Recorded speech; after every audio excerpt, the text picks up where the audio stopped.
تین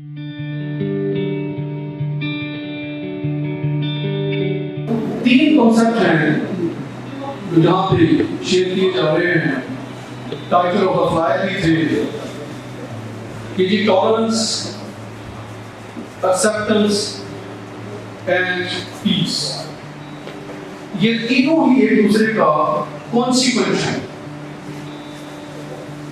ٹالرنس سے ہمارے ہر کسی کی اپنی اپنی مراد ہے جس کو عام طور پہ ہم برداشت کہتے ہیں. لیکن میرے نزدیک ٹالرنس بینگ اے پروفیشنل تھوڑا سا ڈفرنٹ کانسیپٹ ہے کہ tolerance is equal to flexibility, کہ کسی بھی انسان میں کتنی فلیکسیبلٹی ہے، اور اگر فلیکسیبلٹی نہیں ہے، ریجیڈیٹی ہے، تو دیٹ از انٹالرنس. دوسرا کہ وہ انسان جو ٹالرنٹ کہلاتا ہے وہ دوسرے کے ویلیوز کا، دوسرے کی ایکسپیکٹیشنز کا اور دوسرے کے مورل کا زیادہ خیال کرتا ہے، جب انٹالرنٹ ان تینوں چیزوں کو ریورس کرتا ہے. دوسرا، انٹالرنٹ شخص ہمیشہ اپنے آپ کو صحیح سمجھتا ہے کہ جو کچھ وہ کہہ رہا ہے یا کر رہا ہے وہ ٹھیک کر رہا ہے، اور آٹومیٹیکلی اگر کسی کا ڈفرنٹ اوپینین ہے تو وہ غلط ہے.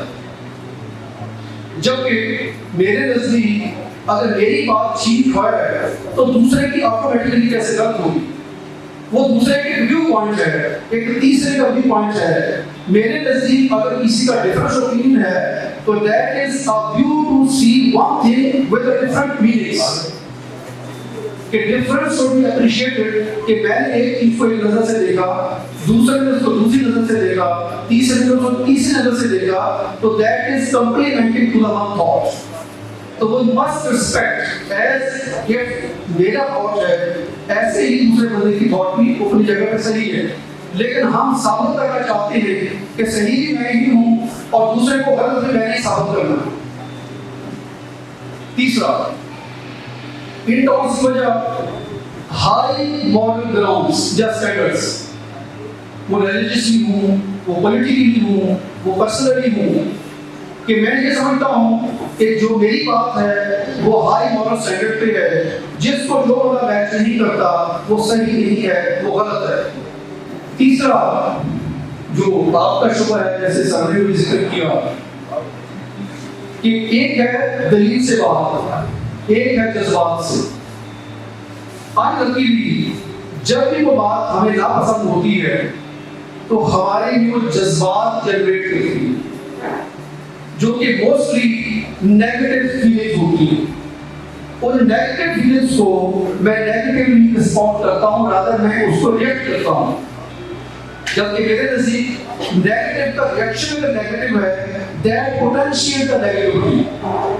جب بھی اگر ریئیکشن کی بجائے آپ رسپونڈ کرتے ہیں، یہ ورڈ کا فرق ہے سادہ، کہ رسپونس اگر کرتے ہیں that means well calculated planned reaction is a response, meaning by کہ آپ یہ چاہ رہے ہیں کہ جو بھی ایکشن ہوا ہے اس کا ریزنیبل ریئیکشن ہو تاکہ صورتحال بڑھنے کی بجائے ڈیفیوز ہو، جبکہ اندر کی اس کا ریورس ہوا.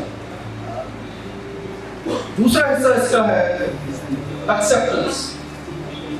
یہ بہت امپورٹنٹ ہے کہ acceptance of the person for himself, کہ میری اپنی ذات کے بارے میں کیا رائے ہے، میں اپنے اندر کتنا کمفرٹیبل ہوں. سیم ہے اگر کسی آرگنائزیشن کا پارٹ ہوں، فیملی کا پارٹ ہوں، کسی پروفیشن کا پارٹ ہوں، تو میری وہاں کتنی ایکسیپٹنس ہے. اسی طرح سے نیشنل لیول پہ اگر چلے تو نیشنل ایکسیپٹنس سے نان ایکسیپٹنس کس لیول کی ہے. وہ تب ہی پاسبل ہے جب ہمارے ایٹیٹیوڈز، بیہیویئر، اسٹینڈرڈز یا تو کسی پیرامیٹر پہ پورا کرتے ہوں یا کسی ریفرنس کا لحاظ رکھتے ہوئے ہوں. اگر میری اپنی ذات کے ریفرنس ہیں، میرے اپنے ہی مورلز ہیں، میرے اپنے ہی اسٹینڈرڈز ہیں، تو نیچرلی ہر کسی کو حق ہے تو اپنے اپنے اسٹینڈرڈ پریکٹس کرے. تو ایکسیپٹنس کے لیے ضروری ہے کہ میری کامنالٹیز ہوں جو اس سوسائٹی سے، اس کلچر سے میچ کرتی ہوں. اگر وہ میچ نہیں کرتی تو ڈفرنس اوپینین ہوں گے اور پرابلم ہوں گے. تیسرا پیس، جیسے میں نے کہا کہ سیکوینٹل ہے اور کانسیکوینٹل ہے، کہ اگر آپ کے ایٹیٹیوڈز ٹھیک ہیں آپ کے بیہیویئر ٹھیک ہیں, آپ کی ٹالرنس بہتر ہے, تو یقیناً that will lead to a better acceptance. اور اگر بہتر ایکسیپٹنس ہوگی تو naturally you and other will be at peace. لیکن میں ہمیشہ کہتا ہوں کہ اپنا ہم سکون تلاش کرتے کرتے ہمیشہ بے سکونی میں زندگی گزار لیتے ہیں. کوشش ہماری ہوتی ہے کہ میں سکون تلاش کر رہا ہوں, اور سکون کی تلاش کرتے کرتے ساری زندگی بے سکون.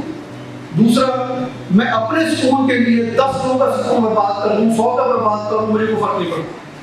جبکہ یہ ذمہ دار شخص میری اتنی ہی ذمہ داری ہے کہ جتنا مجھے پیس میں رہنا ضروری ہے, اتنا ہی جو میرے سے متعلقہ لوگ ہیں ان کے پیس کا خیال رکھنا بڑا ضروری ہے.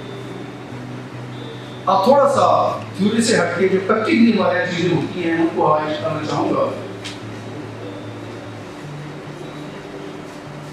کہ برداشت کا لفظ ہم اردو میں یوز کرتے ہیں, اس کے پنجابی میں برداشت کے لیے اور ہیں, اردو میں اور ہیں.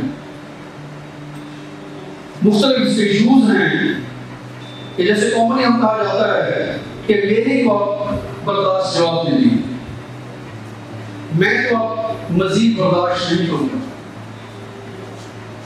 جو میں نہیں کروں گا ساتھ برداشت یوز کرتے ہیں وہ برداشت تھی ہی نہیں. دوسرا, میں لفظ یوز کرتا ہوں صبر کا, کہ برداشت تو ہے ایک بے بسی کی کیفیت کہ میں کچھ کر نہیں سکتا تھا, میں اس وقت کہہ نہیں سکتا تھا, تو میں نے وہ بات برداشت کر لی. لیکن میرے اندر جو ٹرموائل ہوا, جو میرا نقصان ہوا, میں اس سے کہتا ہوں کہ غصہ اگر ذہن میں رکھا جائے کہ کیمیکل مزے کے ساتھ کیا کرتا ہے, تو ایک اگریسو رسپانس کے کم از کم 5 کیمیکل پیدا ہوتے ہیں, جس کو سر بہت اچھے سے جانتے ہیں. وہ 5 کے 5 کیمیکل میں صرف آپ کو سائنس شیئر کرنا چاہوں گا, لیکن امپورٹنس بتانا چاہوں گا, اس کو شیئر کروں گا کہ اگر ایک انسان کو غصہ آتا ہے تو ایک اس کا ہارمونس آف سڈن ریلیز ہوتا ہے جس کو ہم کہتے ہیں ایڈرینلین. دیٹ از ا بلش, اور وہ ہارمون وہ کیا کرتا ہے, آپ کی دھڑکنوں کو تیز کرتا ہے, آپ کا بلڈ پریشر بڑھا دیتا ہے, اور وہ بلڈ پریشر اس وقت تک ہائی مینٹین رکھتا ہے جب تک اس کیفیت سے واپس نہیں آتے. اس کے بعد وہی ہارمون ہمارا ایک دوسرا ہارمون ہے جس کو انکریز کرتا ہے کورٹیسول, وہ آپ کے میٹابولزم کو ڈسٹرب کرتا ہے, آپ کے گلوکوز لیول بڑھانا شروع کر دیتا ہے. جتنا آپ ریکٹیولی ہوں گے اتنا ہی آپ کا کورٹیسول زیادہ انکریز ہوگا, جتنا کورٹیسول زیادہ نکلے گا اتنا آپ کے گلوکوز لیول بڑھنے شروع ہو جائے. تیسرا, جتنا آپ غصے میں رہیں گے اتنا آپ کا جیسے کہتے ہیں کہ بیٹے میں تضادیت زیادہ پیدا ہوگی, جتنا تضاد زیادہ پیدا ہوگا اتنا آپ کا بیٹا خراب ہوگا, آپ کی غذائیت خراب ہوگی, پھر آپ کو بیٹے کی انفیکشن شروع ہوگی اور ساری زندگی بیٹے کی گولی کھاتے رہتے ہیں. تیسرا, وہی کورٹیسول آپ کا جو مدافعتی نظام ہے جس کو ہم امیونٹی کہتے ہیں, وہ امیونٹی کا لیول زیادہ کر دیتا ہے. تو غصہ کرنے والوں کو, فرسٹریشن میں رہنے والوں کو زیادہ چانس ہوتے ہیں انفیکشن سے. تو تھوڑی کیمسٹری شیئر کرنے کا مراد ہے کہ ایک غصہ جب میں نے کیا, ایک تو میں نے اپنا ریلیشنشپ خراب کیا, اور اس کے عوض میں نے اپنے 5 نقصانات کیے. بلڈ پریشر بڑھایا, شوگر لیول بڑھایا, معدے کا نقصان کیا, تو مجھے مطابق اپنے کم کر کے. تو میری ہمیشہ ریکویسٹ ہوتی ہے کہ غصہ کا مسئلہ اپنا کنٹرول کیا جائے, تاکہ آپ نے جو صحت کے ذاتی دوسرا نقصان کرنے کے چکر میں آپ اپنے 5 نقصان کرتے ہیں. دیٹس دی بگیسٹ لاس.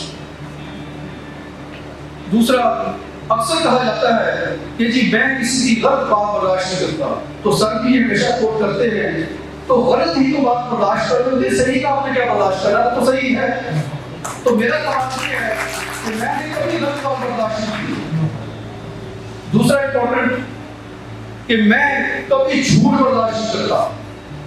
مجھے آگ لگ جاتی ہے تو جھوٹ بولے, تو بھائی جان سچ سے آپ نے کیا برداشت کرنا تھا, بات ہی جھوٹ کی ہوتی ہے جو آپ نے برداشت کرنی ہے. لیکن اس میں تھوڑا سا ایڈ کروں گا اس طرح, بس بات کر تو دوستوں طور پہ بات ہوتی ہے, ڈاکٹر صاحب لوگ بہت جھوٹ بولتے ہیں, جھوٹ کے یہ نقصان ہے. تو یہ لوگ کیا کرتے ہیں, آپ ہی کو سمجھاتے ہیں. تو میں نے کہا کہ جھوٹ کے بغیر چارہ نہیں. وہ جواب کہتے ہیں اس کو ڈاکٹر صاحب آپ بھی جھوٹ بولتے ہیں. تو میں کہا جی میں بھی جھوٹ بولتا ہوں. ڈاکٹر صاحب آپ بھی جھوٹ بولتے ہیں. میں جی میں نے کہا میں جھوٹ بولتا ہوں. آپ لوگ جھوٹ بولتے ہیں. میں نے کہا یہ ابھی بتا دیتا ہوں. آج لگی یہ پوائنٹ میرے بڑا امپورٹنٹ ہے. کہ میں کہتا ہوں کہ جھوٹ اس لیے بولا جاتا ہے کہ سچ کی سزا بہت دی جاتی ہے. اگر کوئی سچ بولے، ہم 10 بندہ فیصلہ کر رہے ہیں کہ ہم نے ابھی کھڑے ہو کے سچ بولنے شروع کر دینا ہے، ابھی کسی کمرے میں بحران بچے، تو جہاں ہم کہتے ہیں کہ مجھے جھوٹ بہت برا لگتا ہے، وہاں یہ ضروری ہو کہ سچ برداشت کیا جا سکے. ہمارے یہاں سچ برداشت نہیں کیا جاتا، جس کی سزا میں برداشت نہیں کر سکتا، اس لیے مجھے جھوٹ بولنا پڑتا ہے. تو اگر ہم سچ بولنا چاہتے ہیں تو سچ کی پھر سزا جو ہے وہ کم کی جائے. دوسرا، بچپن سے ہمیں جھوٹ سکھایا جاتا ہے. اب یہ شروع کرتے ہیں کہ باہر جا کے بتاؤ وہ گھر میں نہیں ہے، اور بچہ بتاتا ہے کہ ابا یہ کہہ رہے ہیں کہ وہ گھر میں نہیں ہے. تو جب ہم بچپن سے یہ کام شروع کرتے ہیں تو پھر سچ کب ہم کس اسٹیج پہ جا کے بولیں. تیسرا، میں نے تجھے کبھی ادھار نہیں رکھا، میں تو منہ پہ بزی کر دیتا ہوں. یہ ہمارے کامن سلوگنس ہیں. وہ ادھار جو ہم نہیں رکھتے، انلکیلی آپ کو وہ ساری زندگی چکانا پڑتا ہے، اور بعض اوقات تو آپ کی آنے والی نسل کو بھی چکانا پڑتا ہے جو آپ اس وقت کہتے ہیں کہ میں کبھی ادھار نہیں رکھتا. تو ایسے ادھار فوری نہ چکائیں جس کو آپ کی اگلی نسل کو بھی ادھار چکانا پڑے. تیسرا، میں اس کا ایسا سبق سکھاؤں گا جو ساری زندگی یاد کرے. اس میں ہمیشہ کہتا ہوں کہ ہر وہ سبق جب دوسروں کو پڑھاتے ہیں وہ تقریباً آپ کو جو سبق ساتھ ساتھ اگر پورا نہیں تو آدھا سبق آپ کو خود پڑھنا پڑتا ہے. کسی کو سبق سکھانا آج کل اتنا آسان نہیں ہے، تو اس لیے آپ دوسروں کو سبق سکھاتے پوری کتاب خود پڑھنی پڑ جاتی ہے. تو پلیز جب کسی کو سبق سکھانے کا خیال آئے تو سیکھیں کہ میرا اس کا اپنا ٹائم کتنا لگے گا اور میری اپنی انرجی اس پہ کتنی ضائع ہوگی صرف دوسرے کو سبق سکھاتے. اور خاص یہ بھی ہوتا ہے کہ الٹا سبق آپ کو پڑھنا پڑ جاتا ہے. اب اس کا تھوڑا سا پہلو یہ ہے کہ اس کا کوئی حل بھی ہے. یہ باتیں تو سارے جانتے ہیں، سنتے ہیں، کوئی اس میں نئی چیز نہیں ہے، لیکن اس کا حل بہت امپورٹنٹ ہے. جو میں اپنی ذات کے لیے پریکٹس کرتا ہوں میں شیئر کروں گا، اور ضروری نہیں کہ وہ ساروں کے لیے قابل عمل ہو، لیکن میرے لیے جو قابل عمل ہے وہ 2-3 چیزیں. نمبر 1، اگر جتنی بھی بری سچویشن ہو، اگر آپ کے ذہن میں پہلا ریئیکشن جو بھی آ رہا ہو، وہ گالی کا آ رہا ہے، تھپڑ کا آ رہا ہے، جو بھی آ رہا ہے، اگر پلیز ایک عادت اتنی بنا لیں کہ اپنا فرسٹ رسپانس لو کریں، جو کروشل کام کہ اگر جو بھی فرسٹ رسپانس ہوتا ہے وہ ہمیشہ بس ہوتا ہے اور ایموشنلی چارج ہوتا ہے. اگر ہم پہلا رسپانس روک لیں تو یقین کریں کہ 50% وہی ہو جائے. فیملی لائف کی ایگزامپل لیتے ہیں، پولیس کی طرح لیتے ہیں، تو اگر ہم صرف یہ خیال کر رہے ہیں کہ ایک بندہ بہت ہی چارج ہے اور آپ اس کو ریئیکٹ کر کے کبھی نہیں ہوا کر اللہ خاموش ہو جائے بلکہ آپ سچویشن کو ریئیکٹ کر کے اور چارج کر دیتے ہیں، تو اگر اس چارج سچویشن میں صرف اس وقت خاموشی اختیار کر لی جائے اور بعد میں اس کا رسپانس دیا جائے تو یقین کریں وہ بہت حد تک سچویشن کو ریڈیوس کر سکتا ہے. Start delaying your reaction and start responding. اس سے صورتحال بہت بہتر ہو سکتی ہے. تیسری، کہ جب بھی ہم ریئیکشن کرتے ہیں تو مسئلہ تو ہر شاید ہو جائے گا آپ کے ریئیکشن سے، لیکن ہم اپنا تعلق ضائع کر دیتے ہیں. تو خدا کے لیے آپ کے جتنا بھی اچھا ریئیکشن ہو، جتنی بھی اچھی دلیل ہو، اس کی قیمت ایک تعلق نہ لگائیں. تعلق آپ سالوں میں بناتے ہیں اور سالوں کی ضرورت ہوتی ہے، لیکن ہم اپنے تعلق کو ایک جملے کی نظر کر دیتے ہیں. تو پلیز اپنے تعلق کی ایک ریئیکشن اور ایک جملہ قیمت نہ لگائیں. اگر ہم ریلیشن شپ کو جو بھی ہے، پروفیشنل ہے، پرسنل ہے، فیملی ہے، اگر ریلیشن شپ کو ویلیو کرنا شروع کر دیں کہ میں جو بھی ریئیکشن کروں گا اس کی قیمت تعلق نہیں لگاؤں گا، تو ہمارے بہت سارے ایسے مسائل حل ہو سکتے ہیں. تیسرا، جب ہمارے پاس دلائل ختم ہو جاتے ہیں تو پھر ہمارے ایموشنل پیچھے سے سپورٹ کرنے آتے ہیں. تو بلیو کہ میں نے کسی کو پریکٹس کر رہا ہوں کہ جب میرے پاس دلیل کوئی نہ ہو تو پھر میں ایموشن کا سہارا نہیں لیتا، کیونکہ نیچرلی وہ ریئیکشنز کے ایموشن نیگیٹو ہوتے ہیں. تو اپنی بات کو جب دلیل کی حد تک بات جائے، آپ کا تجربہ یہی ہے، تو دلیل کی حد تک کی پریکٹس کریں، اور جب بات دلیل سے آگے چلی جائے، ریئیکشن پہ چلے جائے، اس بات کو نہیں روک دیا جائے تو بہت ساری آسانی ہو سکتی ہے. ایک دوسرا ٹاپک جیسے میں نے پہلے کیا تو وکیل صاحب دو دن بیٹھے ہوئے تھے تو ذکر ہوا کہ جی آج کل وکیلوں میں بھی خاص طور پر ینگسٹر میں اگریشن بڑی پائی جاتی ہے. تو میرے ایک دوست نے سوال کر لیا کہ ایسا کیوں ہو رہا ہے کہ پہلے آپ کا تو شعبہ دلیل والا ہے تو اب آپ نے دلیل والا کام شروع کر دیا, یہ کیوں؟ تو ان کی پھر دلیل تھی کہ کچھ لوگوں کو دلیل سمجھانے کے لیے دلیل سے کام لینا پڑتا ہے. تو میرے لیے یہ لرننگ تھی کہ ان کی وہاں کی دلیل موجود تھی تو ان کو دلیل سے بات کرنے کے لیے دلیل دکھانی پڑتی ہے, پھر وہ دلیل سنتے ہیں, اس سے کام دلیل نہیں سنتے. تو ہاں یہی میں دوست کا تھینک یو سو مچ. یہ میری پرسنل تھاٹس تھی, I don't know how much these values work, لیکن اگر اس میں سے کچھ چیزیں نوٹ آؤٹ کر لیجیے تو ہم ریلیشن شپ کو اور اپنے جو میں بتایا تھا کہ جو بھی ہم ریسپشن کرتے ہیں اس میں سب سے بڑا لاس آپ کا اپنا ہوتا ہے, جس میں چھوٹی سی بات میرے اور دل میں آ گئی ہے.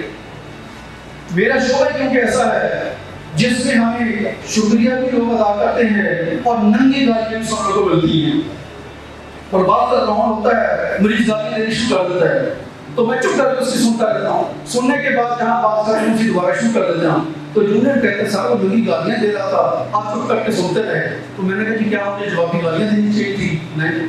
مجھے تھپڑ مارنا چاہیے تھا؟ نہیں. تو میں نے کہا گالیاں سننی بنتی. اب ہماری عادت یہاں تک ہوتی ہے تو ظاہری طور پہ صحت مند بندہ برا بھلا کہتا ہے تو بعد میں خیال آتا تھا یار یہ تو مریض نہیں تھا. We're so used to. Lastly, I will close with a one single sentence. کہ اس وقت اگر پڑھے لکھے بندے کے دو ایسٹس ہیں, ہر بندے کے ایسٹس ہوتے ہیں.